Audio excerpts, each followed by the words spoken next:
Magandang gabi sa inyo lahat. Ako nga po pala si Carlia Almica G. Salio at tatalakayin ko po ngayon ay ang tungkol sa globalisasyong sosyo-kultural. Ano nga ba ang globalisasyong sosyo-kultural? Ang globalisasyong sosyo-kultural ay ang paglaganap o ang paghalo-halo ng iba't ibang cultures, traditions, and lifestyle ng mga tao na dahil sa globalisasyon. And somehow connected siya sa technology kay mas maghatagod siya sa ato og way para makipag-communicate, tapos mas dali na lang po nato mailhan or madawat ang iba't ibang bansa og ang kultura sa isa't isa.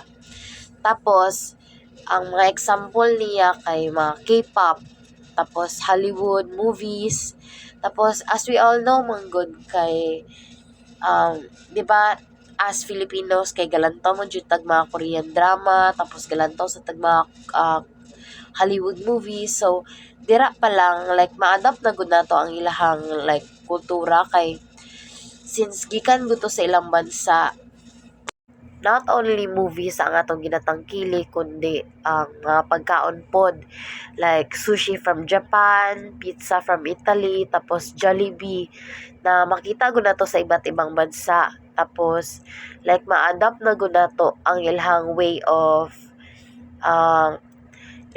good of pag-prepare sa mga pagkaon. Kay tungod na lang po siya sa globalisasyon nga nung kanang magkaugnay-ugnay na gud ang iba't ibang bansa, and by the help na lang po sa technologies like for example sa TikTok kung sa atong makita like di ba ingon na man jud mga Pilipino jud baya kay mga ano ba na mga cat or mga cloud chaser, like kung unsa atong makita sa teknolohiya or kung unsa atong makita sa mga TikTok, mga Instagram, kanang ma-adapt ko na to kay kesyo uso siya or like kanang naga-enter gud siya from iba't ibang from iba't ibang country sa inyong country. And ang ano pod mga traditions pod like mga Valentine's Day, mga Chinese New Year, tapos mga Ramadan, tapos kanang mga Easter egg hunt, kanang mga gender reveal. Kay di ba dili man na uso gid sa Pilipinas. Not only katong nagsikat na gud ang mga ingon ana like daga na gud gapo sa social media unya. As we all know kay dili lang baya mga Pilipino or isa lang ka country or isa lang ka bansa ang gamit sa technologies like, tapos somehow connected pod ang di ba connected ang mga social medias kay di ba as we all know ang social media man gyud kay ano man gid na siya kaning worldwide. So naging factor po siya or naging way po good siya na magka-share na taniyog mga kultura even sa mga pagkaon.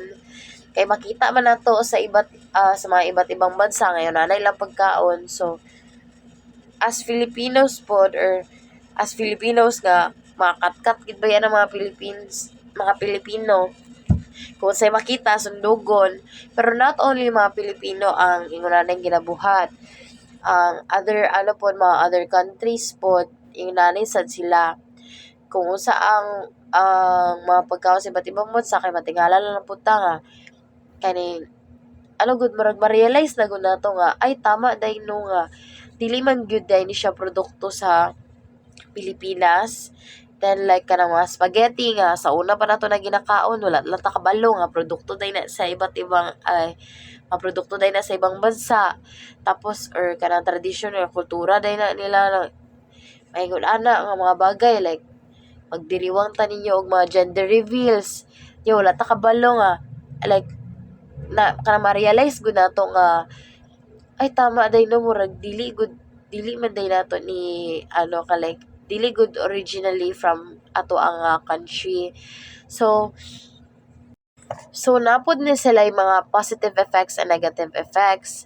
First things first kay ang negatibong epekto niya kay like mawala god ang ato ang ano kanang pagpapahalaga god sa ato ang sariling wika, sa ato mga tradisyon. Tapos mas matabunan gud sa sa iba't ibang mga bansa or kanang ma-influence gud nila ang ato ang kultura gid ang mga tradisyon. Tapos kaning gapare-pareho na gud ta niyo og mga kultura. Even sa mga pagkaon halos na ta ninyo, halos pare-pareha na lang ta ninyo og makaon. Tapos napansin po nako here sa Philippines no kay murag mas daghan pa ang mga pagkaon nga gikan sa ibang mga bansa kaysa sa kanang mga pagkaon gid na nakasanayan sa mga Pilipino sa una. And like nanay mga ginatawag na mga spaghetti nya sa una baya kay wala ra jud baya na like dili man na mao ang ginapangaon sa itong mga ninuno sa una jud. Like kana sila kay na-adapt lang pud nato na from other countries. And also kanang mga way of speaking nila from movies. Mga positibong epekto nito ay mas lumalawak ang kaalaman sa iba't ibang kultura, sa iba't ibang mga bansa. Tapos kaning nagkakaroon tayo ng mga ng respeto at pagtanggap ng pagkakaiba-iba. Tapos mas nakikilala natin ang mga lokal na kultura at mga tradisyon sa iba't ibang bansa.